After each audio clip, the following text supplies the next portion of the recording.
Now for an exclusive that you'll see first here on CNN. We have obtained a voicemail from a survivor, Raysa Rodriguez. She left it calling her brother moments after she was awoken by the building starting to come down last Thursday. Rodriguez is a plaintiff in the first class action lawsuit against the Champlain Towers South Condominium Association, accusing the group of recklessness and negligent conduct for not keeping that building safe. So you're about to hear this audio of the 59-year-old resident as she witnesses the building beginning to fall around her, and she's calling out to see if a neighbor is okay. Okay, you're also about to hear bangs that her attorney says indicate the moment of collapsing. Anybody over there? Hello? Who's there?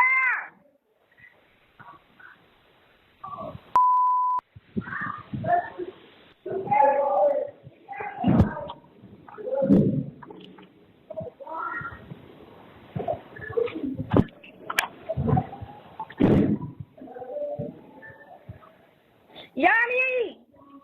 You got him?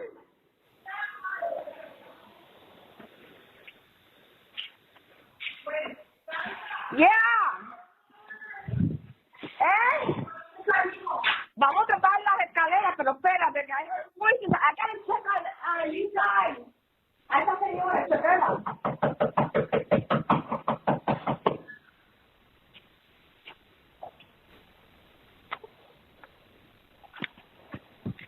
Let me check la escalera.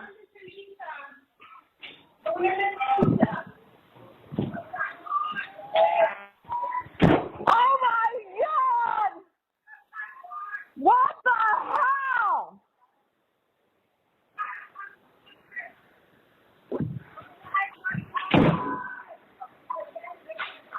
Oh my God! Yanni! The whole site is moving on. Chicos, ¿dónde nos vamos? Espérate, tengo que ver la escalera. Abajo.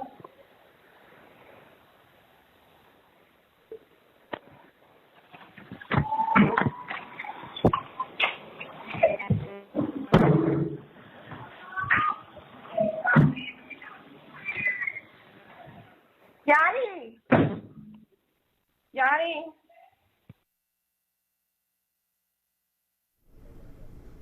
Joining us now is Adam Moskowitz, Raysa Rodriguez's attorney. Adam, thank you very much. That was chilling to listen to that voicemail that she didn't know she was actually leaving a message while all of that was happening. Has she walked you through what she was seeing while we hear those screams, while we hear her yelling, "Oh my God"? Yeah, it's hell. I mean, it's hell here right now, watching all the priests and the rabbis. Raysa was she didn't know what was going on. It was absolute hell.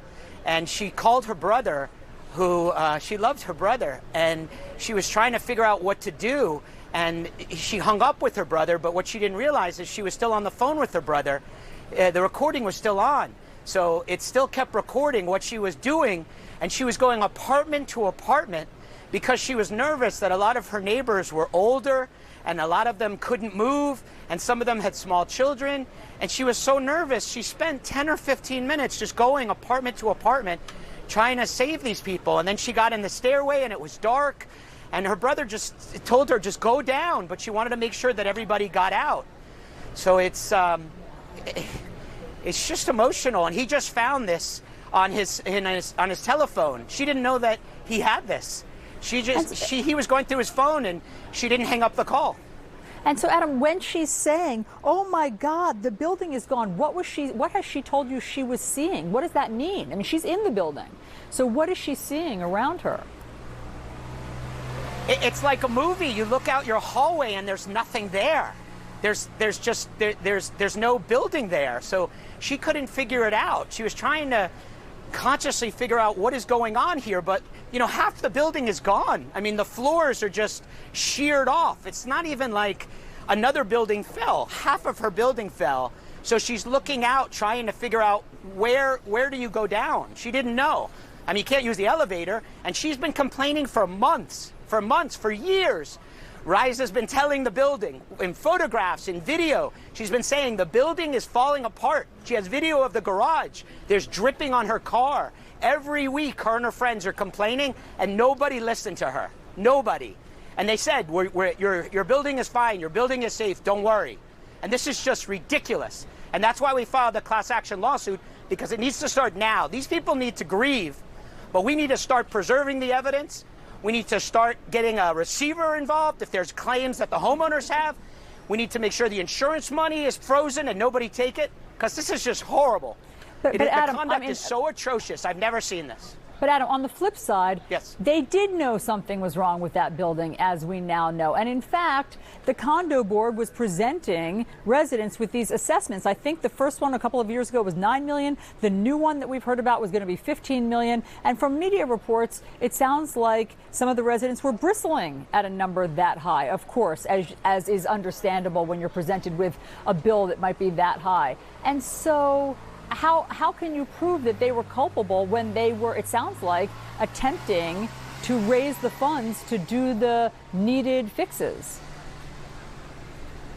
Oh, to raise money over a year for assessments to fix the facade of a building? That's criminal.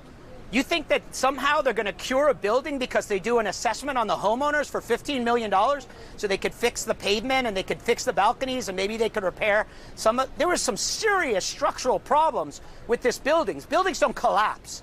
And a typical assessment for homeowners is not what was needed here. Somebody needed to dig deeper in 2018. And the warning signs were there. And we're going to get to the bottom of who was responsible. It could have been a parade of horribles. It could have been the antenna. It could have been the roofing company. It could have been the pool. It could have been a lot. But Raysa Rodriguez and her friends were raising this in 2018 to deaf ears because nobody was listening to her. And that audio that you had to hear of the most horrible night of her life should not have happened. And we're going to get to the bottom of it. I know there's going to be state and federal investigations, but there's also going to be a legal investigation. Whether it's our firm or some other firm, somebody's going to get to the bottom of it. Whether it's politicians, whether it's the state, whether it's the federal government, we're going to freeze the evidence and make sure whoever caused this horrible hell is going to be responsible for it. Adam Moskowitz, buildings don't fall.